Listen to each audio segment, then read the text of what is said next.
Update. Richard, if I told my mom that her dogs are the only ones not allowed on family vacation, how she responded. Posted by Parking Ratio 1.55. Please like and follow because all stories are in one part unlike the other guys. Packing up at the end of the vacation, a few of you asked me to update on what happened. I don't know how to copy links, so I guess click on my profile to read the old post. How Reddit works, y'all are smart enough to figure it out. Took the coward's way out and asked my dad to break it to her that her dogs weren't invited. He was happy about it, but he said he gets it.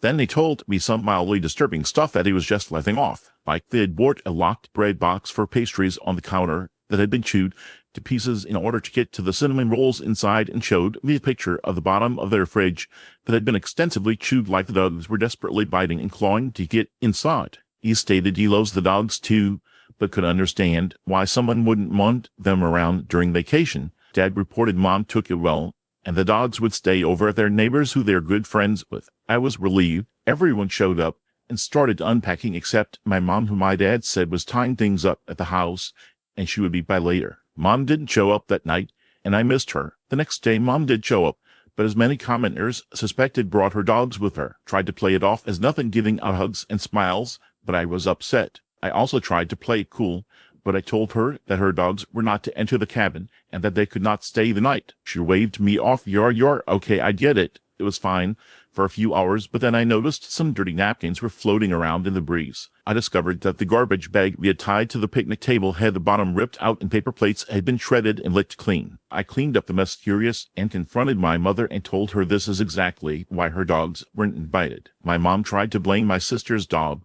for the mess. You didn't see what happened. It could have been her. I told her that there was no way I would blame Lola for the mess since her dogs are known for doing this kind of thing. My mom clammed up and said, fine, I will just take them home, and left with the dogs. My dad wasn't happy after that, saying I didn't have any proof, and I went to asterisk for her. My uncle thought it was funny, and he was glad to not have the little bastards trying to steal his hot dog. It put a damper on the whole trip. I just feel like an idiot for trying to make this work in the first place. I miss my mom, and I wanted to make family memories, but it really does feel like the dogs and my mom are a package deal now, and asking her to leave them even for a short time was never an option. A lot of people said this in the comments. I don't think I was ready to hear it yet. Thanks for being so responsive, and the comments really did help me see the reality of the situation I'm in now.